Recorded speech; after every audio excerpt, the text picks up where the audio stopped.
When a dad gets a random Facebook message from another mom whose kid is best friends with his son, he figures it's some innocent parent chat. But what she says sends him into full detective mode. And what he uncovers blows up everything he thought he knew about his marriage. Josh had always considered himself a lucky guy. Mid-30s, steady IT job, small but cozy house in the suburbs, and a wife, Mia, still managed to make him laugh 8 years into their marriage. They had a 6-year-old son, Lucas, who was in that dinosaur-obsessed catch-upon-everything phase. The kind of kid who ran around the house in a cape yelling Super T-Rex and demanded bedtime stories that involved explosions even if it was about Goldilocks. Their life wasn't glamorous, but it was good. Routine. Stable. Until one day, it wasn't. Because while Josh was working from home troubleshooting Wi-Fi for people who still thought the router had to be next to the TV, his wife was taking their son to and from school, to play dates, and to Ethan's house, the best friend Lucas made in his kindergarten class. Ethan was a sweet kid. Polite, smiley, always. Shared his snacks. He and Lucas became inseparable fast, and before Josh even knew it, Friday dinners at Ethan's house became tradition. Josh didn't think much of it. Why would he? His wife would say things like, Ethan's dad is super chill, and it's good for Lucas to have a friend he sees outside school. And yeah, sure, Mia always came home a little extra happy, maybe with wine breath once or twice. But again, Friday dinner. What was the big deal? Oh, the deal was huge. It was a Wednesday night. Josh was on the couch, wrapped in a blanket that still smelled like cheese popcorn from last weekend's movie night. Aimlessly scrolling Facebook, that's when he got a friend. Request from someone named Claire. The name didn't ring a bell. No profile photo that helped. No mutual friends. But the message that came with it? That one hit like a car crash. Hi, I'm Ethan's mom. Can I talk to you? It's about your wife? He blinked. Wait, Ethan's mom? As far as Josh knew, Ethan's mom worked abroad. Mia had mentioned it casually months ago, said Ethan's dad was the one staying home, doing remote work and handling pickups and drop dash-offs. So why was she reaching out? He clicked accept, mostly out of confusion. Seconds later, Claire's next message popped up like a grenade. I don't have anyone else to trust right now. I think something is going on between your wife and my husband. Josh stared at his screen, completely still. Claire went on. Apparently, she'd been having regular video calls with her son, Ethan, since she worked abroad. But the night before, Ethan had said something weird, something she couldn't shake off. Mom, I thought only mommies and daddies kiss each other. Why did Lucas's mommy kiss daddy? Josh felt his heart rate spike. He read the message again and again. And again, Claire told him that after her son's comment, she got suspicious. She didn't have proof, but her gut was screaming at her. And the only person she thought to message was Josh. At first, he didn't believe it. No way, Mia. Is Mia? She was goofy, bubbly, a little messy in the kitchen, but loyal to the bone. She wasn't the type, but then, he thought back. Why had she never told him the address of Ethan's house? Why did she get annoyed when he suggested tagging along just once? And why did Lucas always come home after dinner talking about how Mom and Ethan's dad were always laughing in the kitchen? Josh wanted to believe it was innocent.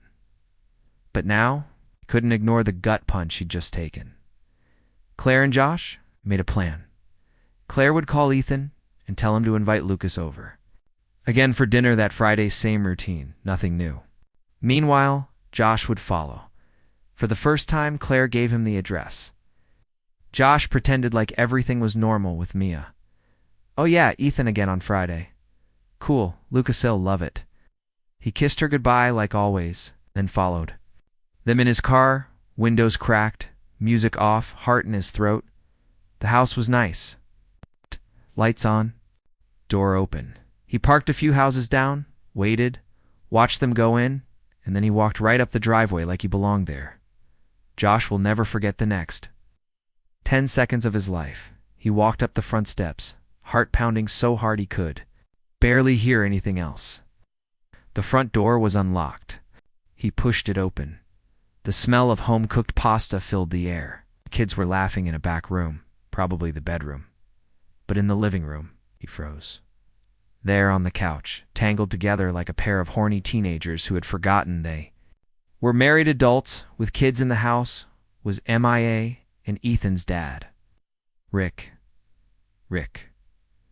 The guy Mia had once described as kinda nerdy, but nice. Josh wanted to throw up. They were not fully clothed, and they were definitely not just making dinner. Josh lost it. He shouted. Things were thrown. Rick scrambled like a cartoon character who just realized the door was open. Mia turned white. The look on her face, caught red-handed. The kids ran out of the bedroom, confused and scared. Josh scooped Lucas up without saying a word, and they left.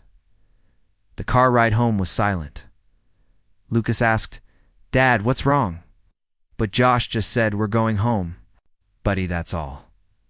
At home, Mia showed up an hour later, hair tied up, face clean, tears already falling. "I messed up," she whispered. "I didn't mean for it to happen." Josh didn't respond.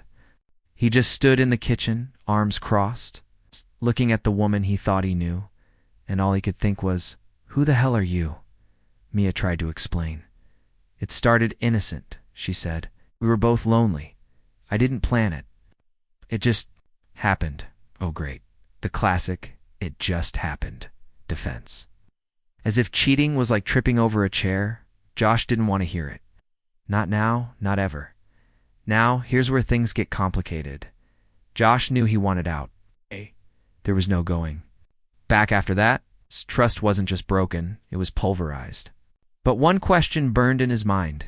Even if she cheated, does she still get custody of Lucas? He started reading forums, talking to friends, Googling late at night. Turns out, in most U.S. states, cheating doesn't automatically affect custody decisions, unless the cheating directly harmed the child or proved the parent to be unfit. Judges usually focused on who could provide the most stable home. Josh was floored. "You're telling me," he muttered to his computer screen, "she could hook up with my kid's best friend's dad in front of the kids and still walk away with full custody?" The legal world didn't care about drama. It cared about logistics. So Josh got a lawyer and started documenting everything. Texts, calls, that Facebook message from Claire, saved and printed. Even Lucas's drawings that showed Mom and Rick watching movies while me and Ethan play went into the file. Josh wasn't going down without a fight. Meanwhile, Claire, Ethan's mom, became an unlikely ally. She was furious. She had flown home immediately after Josh confirmed what she suspected. She didn't scream or cause a scene. She went cold, clinical. She filed for divorce, filed for full custody. And she offered to testify for Josh if he needed it. "You're not the only one they lied to," she said. "Let's burn this dumpster fire down together." And Josh appreciated that. A lot. They started coordinating everything, court dates, statements, even getting Ethan and Lucas some therapy to deal with. The fallout, because the kids saw more than they should have. The courtroom was stuffy. Josh sat there in a suit that barely fit anymore, hands sweaty, heart racing. Mia was across from him, looking tired and pale. Her lawyer argued that she was still a good mother, that her relationship with Josh was over before the cheating started, that Lucas needed stability and she was home full-time. Josh's lawyer countered with receipts, literal ones, every photo, every witness, every shady moment laid bare. It got tense. There were tears, there was shouting. There was even a moment where Rick tried to enter the courtroom and was told to leave because he wasn't relevant to. The hearing, awkward. In the end, it came down to this.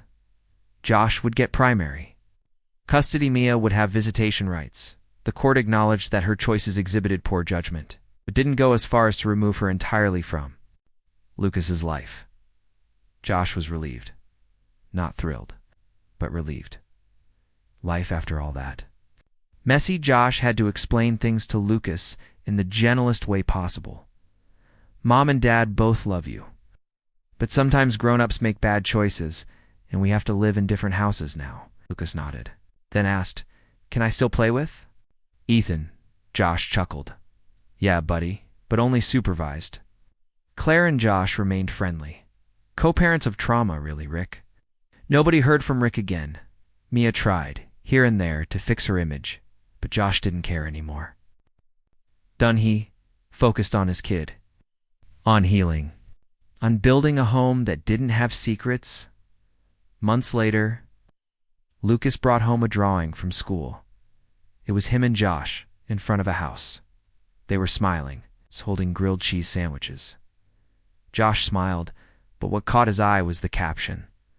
In Lucas's scribbly handwriting, "Me and Daddy, safe and happy. Sometimes that's all you need."